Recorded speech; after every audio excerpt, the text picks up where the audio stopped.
I guess my wife Jane and I started the project about 11 years ago. It was actually going to be a retirement project for me. I was in the horse industry for over 30 years.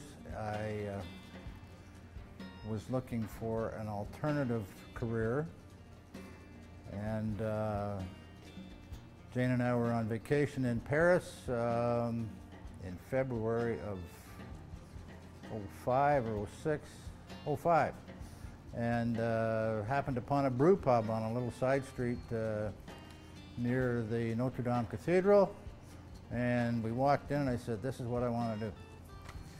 So when we got back, we sat down and started drawing up a business plan.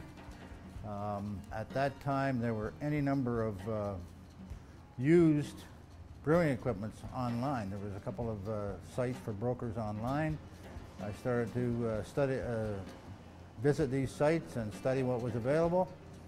And in August of 06, I believe, I drove down to Milwaukee and looked at the brewery, which was set up in a large brew pub. I learned from the owner that it was going into auction, and I bid on it over the phone. So ended up buying an entire brewery, basically sight unseen.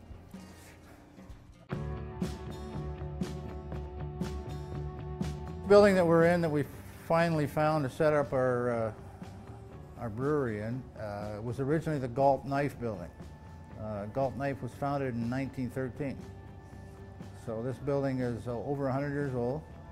It's typical of the early 20th century industrial construction of the time. So lots of windows, double brick walls, open beam ceilings, and posts to hold the roof up. So very character, a lot of character to this building. My wife Jane had said, why don't you go look at the old Galt Knife building? Because there's been a huge for sale sign on the front of it for who knows how long.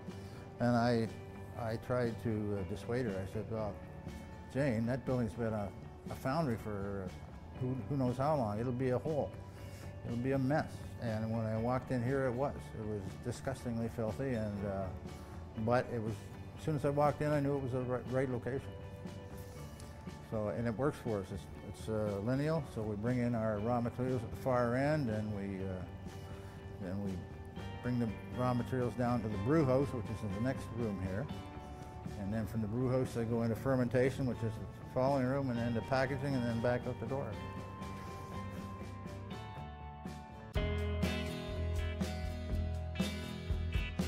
Well, the building, that's where we got our original idea. I mean, we're in an old industrial building. Why shouldn't our beers reflect that? So our beers are working man's beers, let's put it that way. Our first two products were the Galt Knife Old Style, which actually took its name from the building, and the Plowman's Ale. Well, who works harder than a plowman, you know, pushing a single row plow behind a couple of horses, you know. So, and then we had a product shortly after that called Town Hall Lager, because when you look out our back door, you see the tower from the old Galt Town Hall.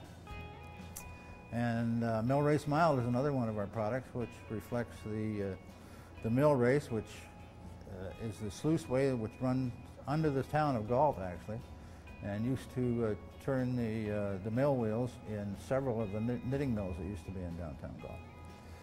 So, you know, we just went with the industrial theme. First thing I do if someone says, I've never been here, what kind of beers do you have? And I say, well, what do you like to drink?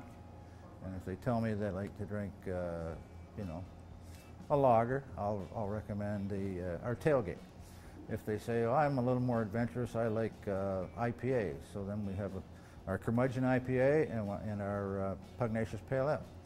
So those are hop-forward beers that reflect the changing tastes of beer drinkers. I could see that the craft beer industry in Ontario was at about the same stage that the craft wine industry had been 20 to 25 years previous. So I think I was right. I think we got in just at the front edge of the curve, and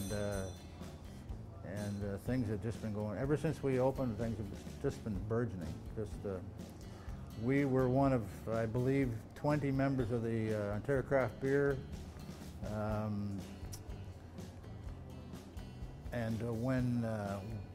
When we joined, and I believe there are close to 200 members now. But there are over 300 craft breweries in Ontario, and more opening all the time. Well, like downtown Toronto has, I don't know how many breweries. They seem to be springing up weekly, and they seem to meet the needs of their local clientele. So beer aficionados, craft beer aficionados, are always looking for something new and different. And these little breweries, some of them are called nano breweries. They brew less than 5 hectoliter batches, and some of them are huge. I understand there's a couple of production breweries being built right now in downtown Toronto to meet the ongoing demand for contract brewing. So I don't see any end in sight. It's just everybody seems to want to get together with a couple of friends and start a brewery, you know.